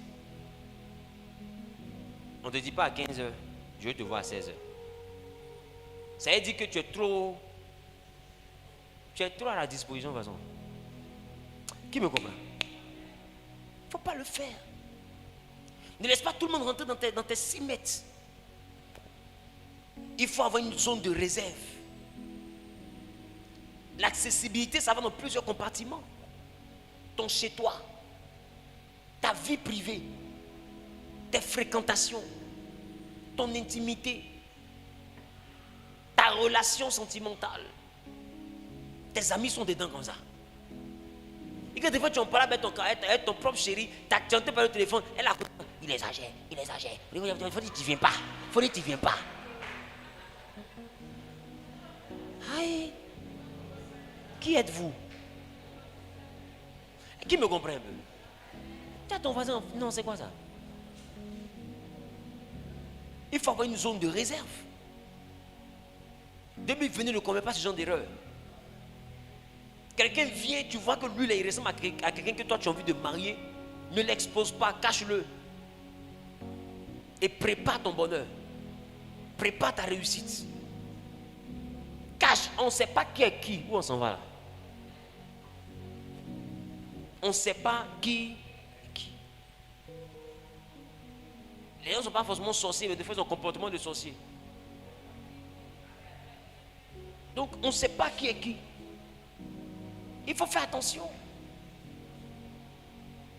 Cette année-là, tu dois être, l'accès à toi doit avoir des réserves. Est-ce que quelqu'un me comprend un peu? Pour que les gens aient accès à toi, il faut que tu maîtrises. Il faut maîtriser l'environnement, la personne. Il faut maîtriser quelques notions de cette personne avant de la laisser dans ton intimité.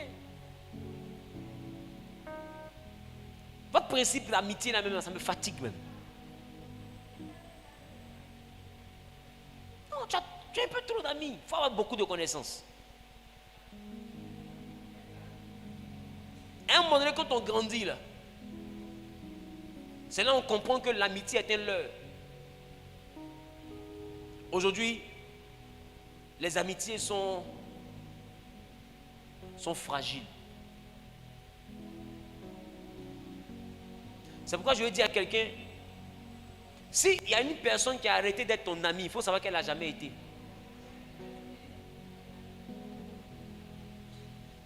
Donc, évite de charger amitié en 2022. Là. Pas charger amitié. On se voit, quelquefois en passant, on se parle. Mais mes projets, c'est pour moi. Ma vie sentimentale, c'est pour moi. Qui me comprend un peu? Et tu t'organises, loin des regards indiscrets. Tu vas voir que tu vas devenir quelqu'un.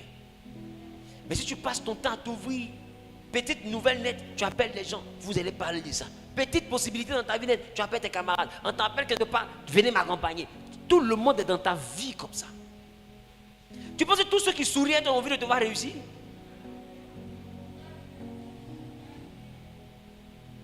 Il y a des amis qui vont décider de te détester parce que tu es en train de réussir. Il y a des amis qui sont compatibles quand tu as galère.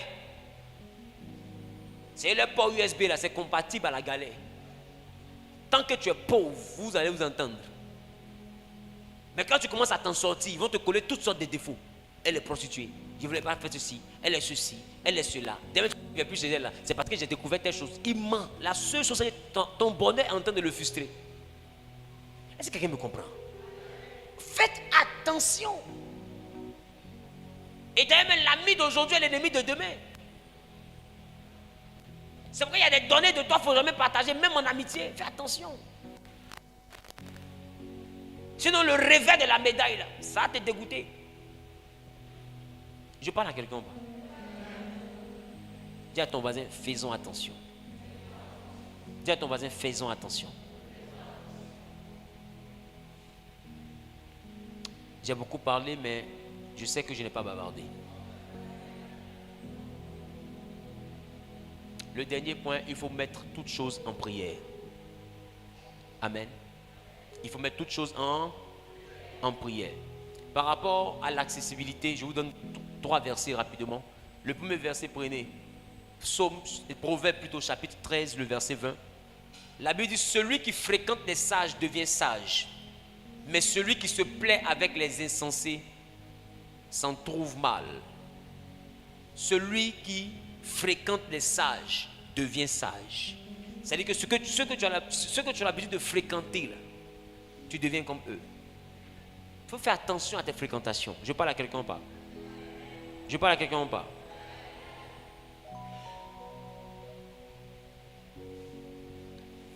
« 1 Timothée chapitre 4, le verset 7. La Bible dit, repousse les contes, les contes profanes et absurdes. Exerce-toi à la piété. Les contes, c'est quoi? C'est les histoires. C'est ça? C'est ça? On dit les contes profanes, il faut les repousser. Toi, tu es chrétien et puis tu es dans les causeries de...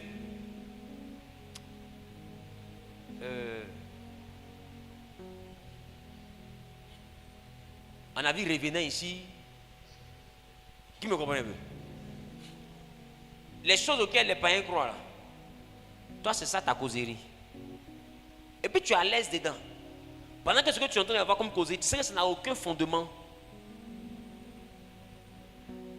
Aucun fondement. Aucun fondement biblique. C'est une mentalité purement profane. C'est-à-dire païenne. Et c'est ça qui est l'objet de toi, ta causerie. Et tu te plais à ça. Donne-moi encore une autre causerie profane, une autre causerie. Oui, donne-moi.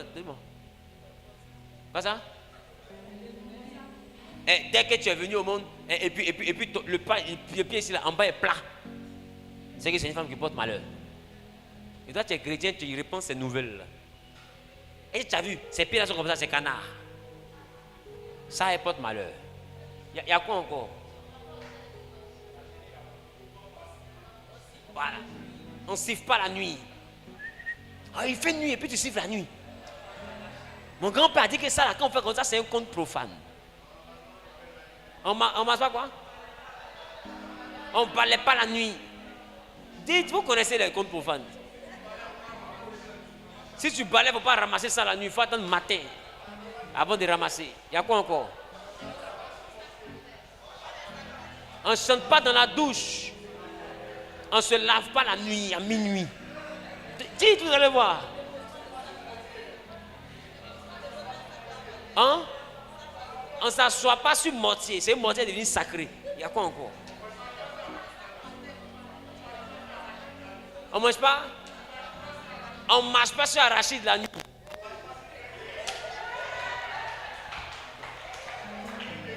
On ne marche pas sur grain de riz.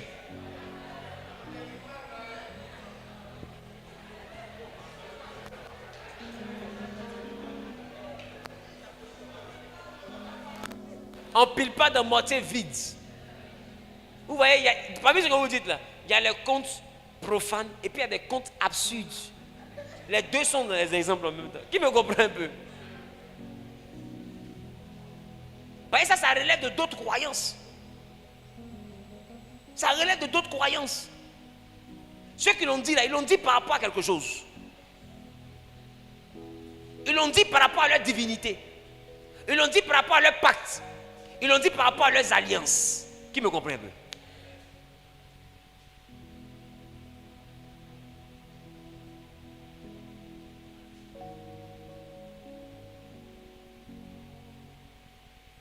Il faut faire attention à ce que tu entends. Donc les légendes païennes ne rentrent pas dans ça. Amen. Ne rentrent pas dans ça. 2022 sera pour toi l'année de l'excellence au nom de Jésus. L'année de la gloire au nom de Jésus. L'année de la bénédiction au nom de Jésus. L'année de l'équilibre au nom de Jésus. L'année du témoignage au nom de Jésus. L'année de la gloire au nom de Jésus. Celui qui dit Amen 3 fois est propriétaire.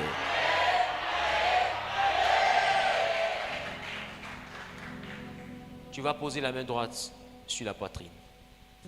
Et tu vas dire Seigneur, aide-moi à discipliner mes regards et mes pensées. Seigneur, aide-moi à discipliner mes regards et mes pensées. Seigneur, aide-moi à discipliner mes regards et mes pensées. Je veux te ressembler. Je veux voir ce que tu vois. Je veux entendre ce que tu entends. Et je veux marcher selon toi. Bien-aimé, Hélène va commencer à prier par rapport à ce que tu as l'habitude de regarder. Apprends-moi, Seigneur, à compter sur toi. Apprends-moi, Seigneur, à compter sur toi. Apprends-moi, Seigneur, à compter sur toi.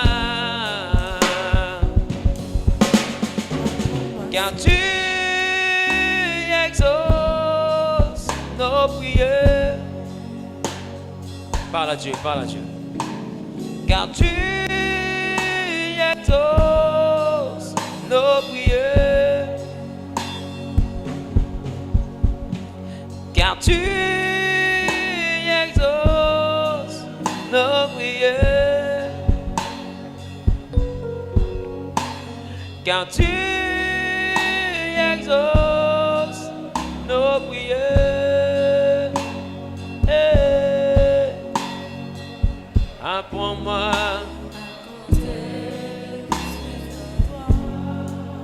Apprends-moi, Apprends-moi, Seigneur, à compter sur toi.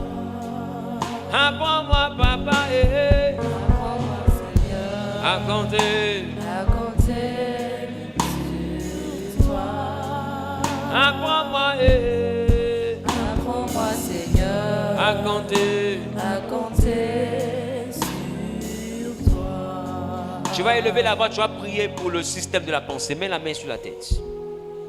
Tu vas dire de renouveler ton système de pensée. Qu'il éloigne de ta mentalité toute pensée corrompue, toute pensée impure, tout ce qui ne le glorifie pas, tout ce qui t'empêche dans le système de ta pensée de manifester Dieu. Il lève la voix et parle à Dieu.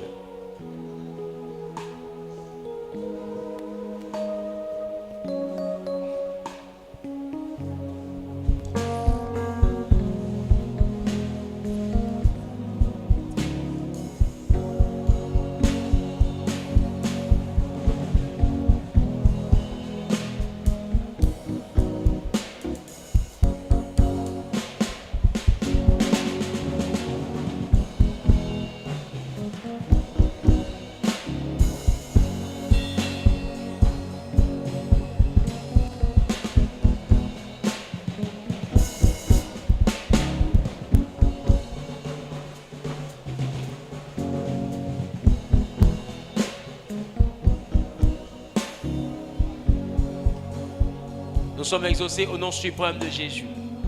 Pose les 2 mains sur les oreilles. Tu vas dire à Dieu que tes oreilles soient restaurées et qu'il donne réellement à lui de pouvoir être connecté seulement qu'à ce qui peut t'édifier, ce qui peut t'envoyer à monter en dimension. Que Dieu garde tes oreilles de tout ce qui n'est pas semblable, comparable, n'est pas valable dans sa présence, tout ce qui ne peut pas te faire avancer, qui donne la force de ne plus jamais écouter ces choses. Élève à voir et commence à parler à Dieu. Élève à voir et commence à parler à Dieu.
Alléluia, quelqu'un dit Amen. On va prier pour le 4e et le dernier sujet. Tu vas dire à Dieu que ces anges viennent faire le tri autour de toi. Et que toutes les personnes, toutes les connexions qui ne glorifient pas son nom, qui ne sont pas semblables à lui, qui ne ressemblent pas à sa gloire, à ce à quoi il t'appelle, que ces connexions-là soient brisées au nom de Jésus. Que Dieu éloigne de toi toute personne, que Dieu éloigne de ton périmètre, que Dieu ne donne plus accès à toi, à toute personne qui est susceptible de s'opposer à ta réussite, de combattre ton élévation, de combattre ton témoignage. Que 2022, là, que l'Éternel sécurise, qu'il fasse le tri autour de toi. Et lève, va commencer à parler à Dieu.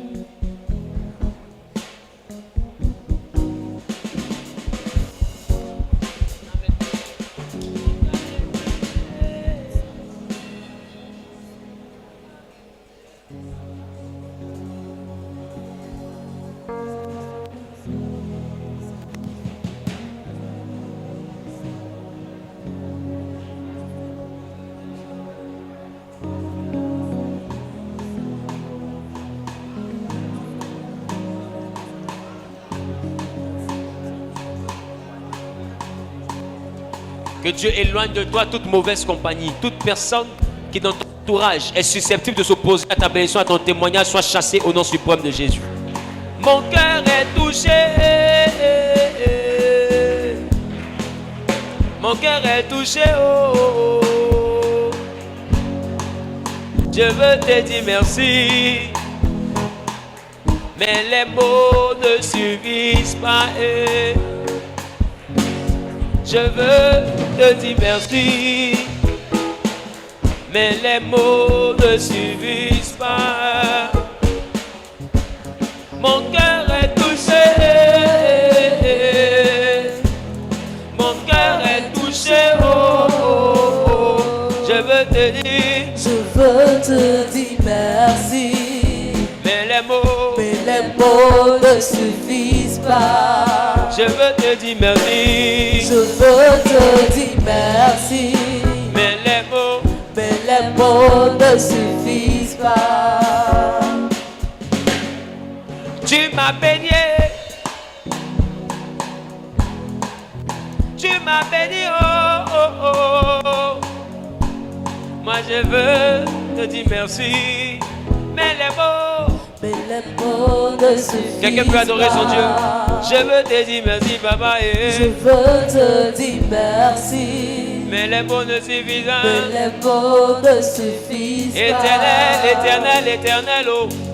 Je veux te dire merci. Adonai, Adonai, Adonai. Mais les mots ne suffisent Yahweh, pas. Yahweh, Yahweh, Yahweh, j'irai. Je veux te dire merci. Éternel, éternel, éternel, oh. Mais les mots ne suffisent Mon pas. papa, moi je veux. Je veux te dire merci. Adonai, Adonai, moi je veux. Oh. Mais les mots ne suffisent Jehovah pas. Jireh, Yahweh, moi je veux. Je veux te dire merci. Éternel, moi je veux. Oh. Mais les mots ne suffisent pas. Je veux. Je veux te dire merci. Mais les mots. Mais les mots ne suffisent pas. Je veux te dire merci, papa. Je veux te dire merci. Je veux te dire merci, Rabbi, pour ma Mais vie, les mots ne suffisent pour ma santé, pas. Rabbi, pour mon avenir sécurisé. Je veux te dire merci. Je veux te dire merci pour mon foyer, mon Mais travail, les mots mes ne affaires, suffisent mes pas. enfants, mon élévation. Je veux te dire merci, papa, pour mon témoignage. Mais les mots ne suffisent pas. C'est pourquoi mon cœur il est, Mon cœur te dit merci. mon cœur il est, Mon cœur est touché. mon cœur est touché. Je veux te dire merci. Mais les mots, les mots ne suffisent pas. c'est pourquoi mon cœur il est, mon cœur est touché. Mon cœur est touché. Je veux te dire merci, Je veux te dire merci. Mais les mots, Mais les mots ne suffisent pas. est-ce que quelqu'un peut donner une puissante offrande d'acclamation à Jésus? Donne une puissante offrande d'acclamation à Jésus. Donne une puissante offrande d'acclamation à Jésus. Donne une puissante offrande d'acclamation à Jésus. Pour ces cris de joie. Adonai. Adonai. Mon papa dit quelque chose. Adonai. Mon papa dit quelque chose. Dans ma vie me voici papa. Mon papa dit quelque chose. Pour mon mariage, mon papa dit quelque chose. J'ai dit pour mon travail, Yahweh, mon papa dit quelque chose. Oui, pour ma guérison, mon papa dit quelque chose. Pour ma prospérité, mon papa dit quelque chose. Pour mon élévation, mon papa dit quelque chose. On crie tous Adonai. Adonai. Jéhovah Jireh. Jéhovah Jireh dit quelque chose. Encore une fois Adonai. Adonai. Adonai. Yahweh. Yahweh dit quelque chose. Encore une fois Adonai. Adonai. Jéhovah Jireh dit quelque chose.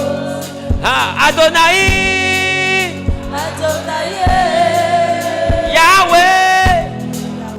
Dis quelque chose. Pour mon travail, mon papa dit quelque chose. Mon élévation, pour mon papa dit quelque chose. Pour mon témoignage en 2022, mon papa dit quelque chose. Pour mon élévation, Dis quelque chose.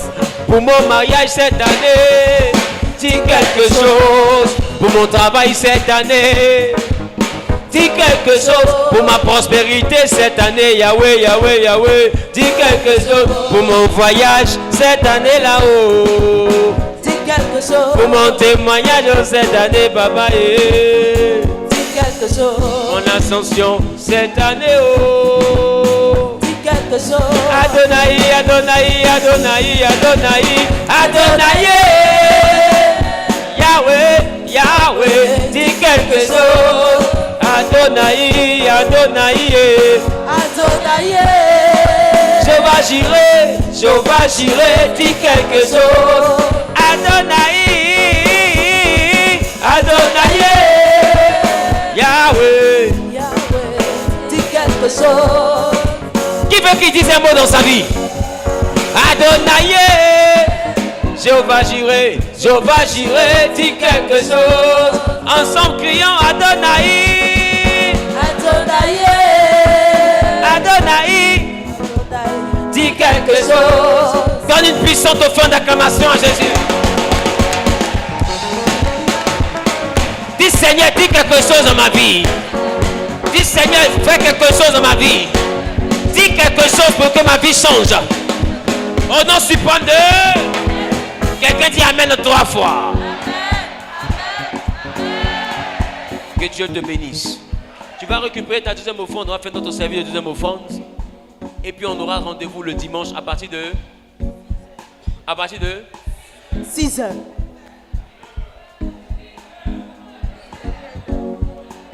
Bon, faut prendre ton offrande d'abord. Prends ton offrande d'abord.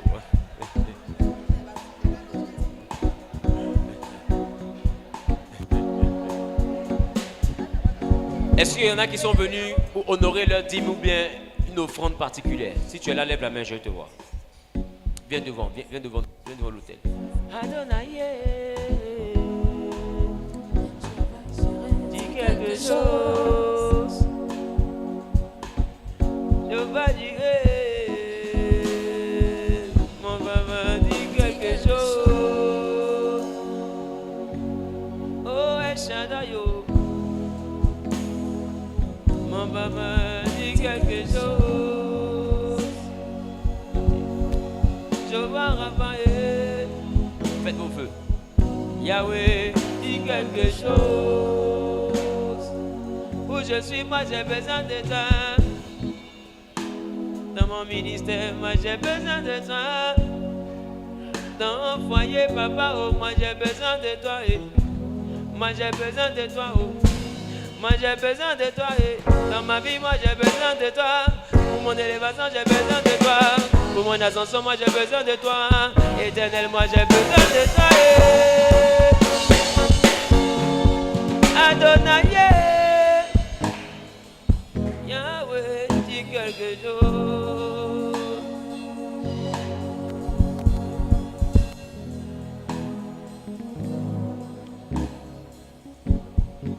Je prie.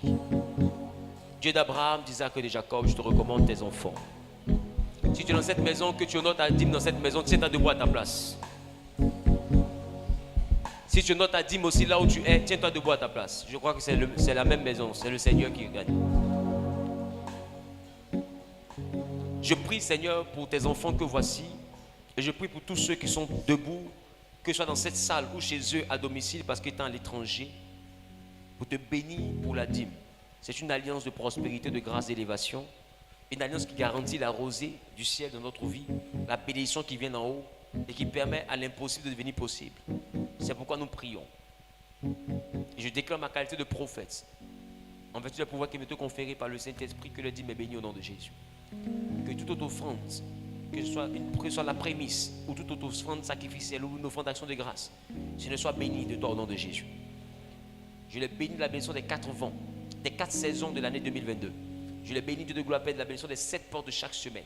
Dans le nom suprême de Jésus-Christ de Nazareth, que les greniers soient bénis, capables d'abondance et même de surabondance. Que le ciel au-dessus d'eux soit ouvert et que leur donne la meilleure rosée et la meilleure pluie. Que la terre en dessous de leurs pieds soit fertile, qu'elle leur donne la meilleure graisse et la meilleure production. Je prophétise, Seigneur, que le chemin soit béni et que quiconque les attaque s'enfuit devant d'eux par 7 chemins. Je maudis Dieu de gloire, Père, l'œuvre du dévoreur. Et je déclare maintenant, Seigneur, qu'ils prennent possession de la porte de leurs ennemis au nom de Jésus. Que le bonheur et la grâce s'attachent à leurs âmes au nom suprême de Jésus. Partout où ils iront, Seigneur, s'il y a un choix à faire, parmi 1000, ça sera eux. Juste parmi 100, ils en feront partie. Parmi 10, ils en feront partie. S'il y a une seule personne, je prophétise que ce soit eux au nom suprême de Jésus. Que le bonheur, la grâce et la distinction, la démarcation soient le partage. Merci pour la grâce, merci pour la faveur, surtout parce que tu as accompli ta parole. Au nom suprême de Jésus-Christ de Nazareth, j'ai prié. Amen, amen, amen. Tu peux venir faire ton offrande dans les différentes corbeilles. Moi j'ai besoin de toi, j'ai besoin de toi. Moi j'ai besoin de toi, moi j'ai besoin de toi, oh. Pour mon ministère j'ai besoin de toi. Pour ma famille j'ai besoin de toi. Pour mon travail moi j'ai besoin de toi, Pour mon foyer moi j'ai besoin de toi. Pour guérir la vie moi j'ai besoin de toi. Éternel moi j'ai besoin de toi. Éternel moi j'ai besoin de toi, Adonai, dis quelque chose. Tu peux venir faire ton offrande. On a fini les offrandes. On a déjà fait les offrandes. Ok, Dieu vous bénisse. Tiens-toi debout à ta place. Dis merci à Dieu pour ce moment qu'il a rendu possible. Maintenant, je vous donne l'information. Le dimanche, là, le culte sera à 9h.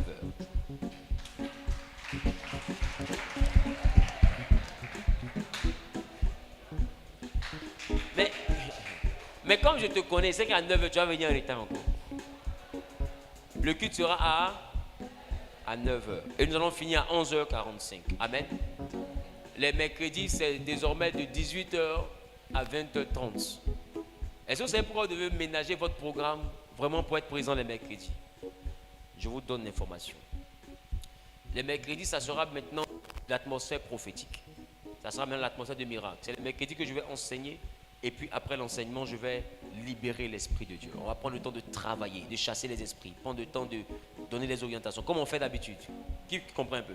Quand on rentre dans les moments prophétiques, comment on fonctionne, ce sera maintenant les mercredis qu'on va le faire. Les dimanches, ça sera à la gloire de Dieu. On va témoigner, on va bénir Dieu, on va enseigner et puis on va rendre grâce à Dieu. Nous allons rentrer à la maison, procéder la nouvelle semaine et puis rentrer à domicile. Donc on a deux grands rendez-vous. On a le dimanche matin qui est le rendez-vous normal et puis on a le mercredi qui est le rendez-vous prophétique. À partir de la semaine prochaine, sur 4 semaines, nous aurons un programme. Assieds-toi. Il me reste 6 minutes normalement, il était 24. Il est quelle heure? 21, 25. Donc j'ai 5 minutes à 30, on a fini. Donc, à partir de la semaine prochaine, on aura 4 mercredis où nous allons enseigner sur comment réussir sa vie de couple. C'est ça. Comment réussir sa vie de couple. Donc, je cherchais mon fils. Est-ce qu'il est là? Il est où? Ah, ok, je l'ai vu. Donc, comment réussir sa vie de couple. Moïse, ok? Il est important que le mercredi prochain, on débute cet enseignement. Amen. Mojo. C'est ça ou pas? Béboun. Donc, à partir de la semaine prochaine, on aura comment réussir sa vie de couple.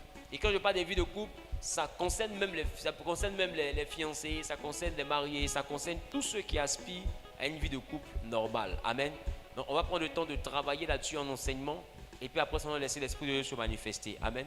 Donc, on aura ce programme-là presque tous les mercredis. Amen. Et même les dimanches aussi. C'est pourquoi vous allez voir les panneaux en ville à partir de la fin de la semaine pour annoncer vraiment ce programme et tout. Et je sais que ça sera un grand moment de bénédiction. Amen.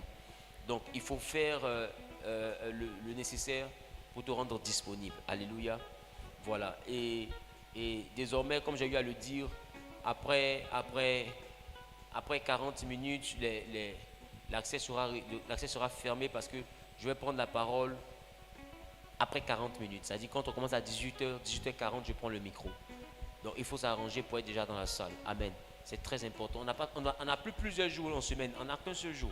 On a mercredi et puis le dimanche qui est un programme normal. Donc je pense qu'on peut vraiment faire l'effort. Si vraiment le désir, on peut vraiment faire l'effort. Amen. Donc il faut faire de ton mieux pour être présent. Amen. Il y a de grandes assemblées où des gens occupent des postes mieux que le tien. Mais quand on dit 18h, ils sont là. Amen ou pas?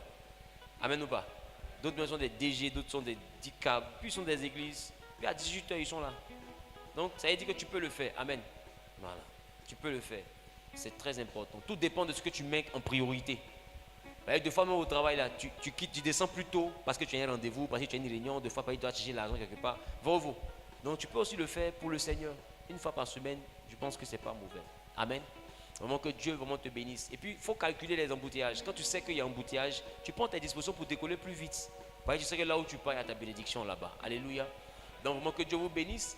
Donc, le dimanche, on aura vraiment notre culte à caractère purement prophétique. On va prendre le temps vraiment de travailler le dimanche. Et puis, on va faire l'ouverture en même temps ce dimanche-là du programme en ce qui concerne comment réussir sa vie de couple selon la Bible. Amen. Voilà, parce que pour nous, ce n'est pas du coaching, pour nous, c'est de la prédication. Selon la Bible, qu'est-ce que la Bible dit en ce qui concerne les couples? Qu'est-ce qu'on doit faire? Qu'est-ce qu'on ne doit pas faire? Amen. C'est très important pour l'instruction de tout le monde. Alléluia. Donc que Dieu vous bénisse. Je vous aime de l'amour de Christ. Rentrez bien et que Dieu sécurise cette fin de semaine au nom de Jésus. Qui est dans le jeûne avec nous? Voilà, c'est bien. Les nouvelles personnes, levez les mains, je vous vois. Ok, Dieu vous bénisse. Amen. Que Dieu vraiment vous bénisse. Vous êtes vraiment les bienvenus. Tenez-vous debout, je vous vois. Les nouvelles personnes, je vous vois. Ok. Tout à l'heure, quand on va finir le culte, vous allez voir monsieur. Non, maman Yebois, mon plus chéri, elle est où? Elle va assis derrière là-bas. Vous la voyez, elle va vous conduire à mon bureau. Je vais prendre le temps de prier pour vous un temps soit peu. Donc que Dieu vous bénisse et puis je vous donne de l'amour de Christ. Tiens-toi debout à prier pour la fin. Il est là, non? Tiens-toi debout à prier pour la fin. Dieu d'Abraham, d'Isaac, de Jacob, mon âme te bénit, te rend la gloire et l'élévation. Merci pour ce moment que tu as rendu possible. Mon âme te bénit pour ceux qui sont ici et mon âme te bénit pour ceux qui sont dans le pays de résidence et qui nous suivent par l'intromise des réseaux sociaux. Je prie que ta grâce, ta faveur nous arrose tous, que ta sécurité soit dans notre vie, que la prospérité s'attache à nos activités, que tu donnes à nos activités de s'étendre à gauche et à droite, mais surtout que nous soyons capables d'abondance et de surabondance. Démarque-nous dans tout ce que nous faisons et partout où nous irons. Permets que nous soyons la tête et jamais la queue.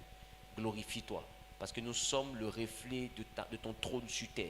Seigneur, en nous voyant, Seigneur, que le monde constate que tu es roi et que tu es au-dessus de tout. Permets que nous soyons le modèle que les autres vont imiter et que nous puissions marcher selon ce qui est enseigné aujourd'hui. Gloire et louange te reviennent. Au nom de Jésus, j'ai prié. Amen, amen et amen. Dieu vous bénisse.